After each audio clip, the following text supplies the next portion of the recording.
Right now, while millions of people around the world are rushing through traffic, checking emails, worrying about deadlines, and counting the hours until the weekend, somewhere in northern Tanzania, a Hadza man is lying beneath the shade of a tree, peacefully resting because his work for the day is already finished.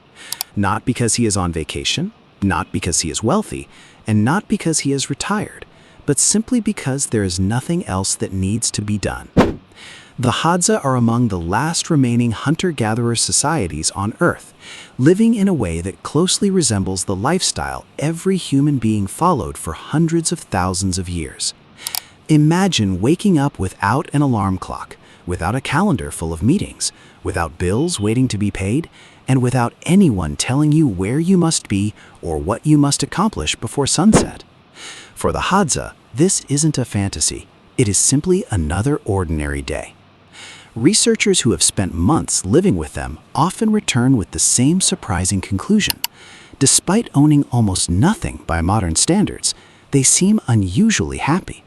They laugh constantly, spend nearly all of their time surrounded by family and friends, and rarely suffer from the chronic stress that has become so common in modern society.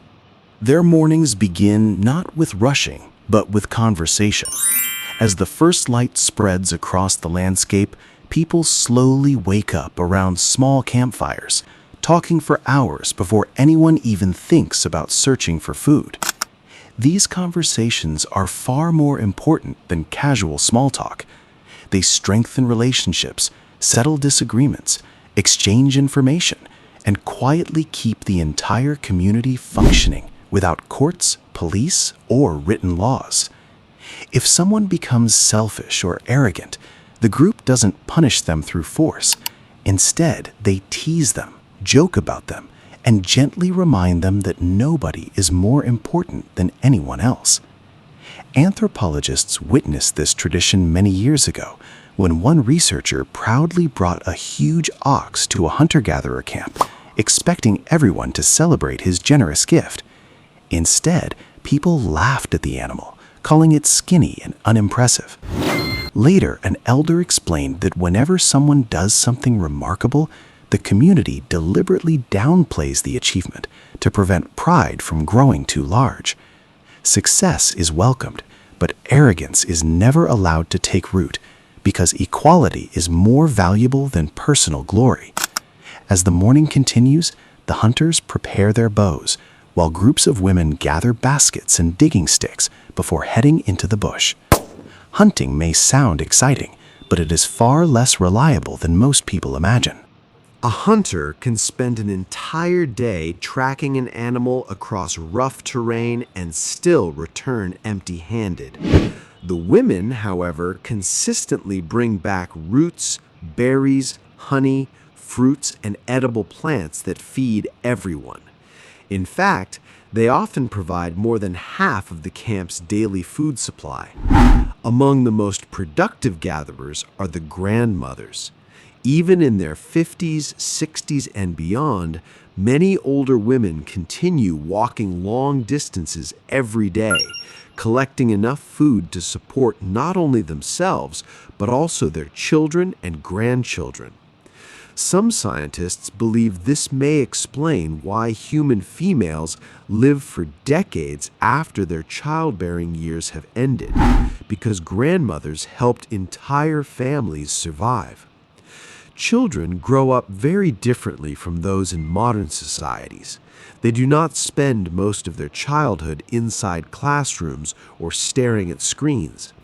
Instead, they learn by watching adults, copying what they see, and playing alongside older children. A young child follows their mother while she gathers food, pretending to dig with a tiny stick. Older children naturally teach younger ones without being asked. Learning happens everywhere because everyday life itself is the classroom. By the middle of the day, food begins returning to camp, and whatever is collected belongs to everyone. If a hunter kills a large animal, he does not keep the best meat for himself. It is shared among every family, because survival depends on cooperation rather than competition. Generosity is not considered extraordinary, it is simply expected. As the afternoon heat grows stronger, the pace of life slows dramatically. People rest beneath trees, repair tools, weave baskets, tell stories, groom one another, laugh, and enjoy each other's company. Nobody feels guilty for resting because rest is considered a normal part of living instead of a reward earned only after endless work. Of course, disagreements still happen.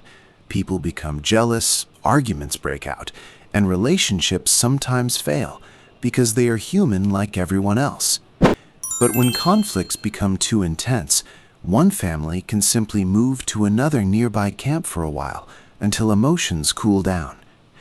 Owning very few possessions makes it surprisingly easy to start fresh whenever necessary.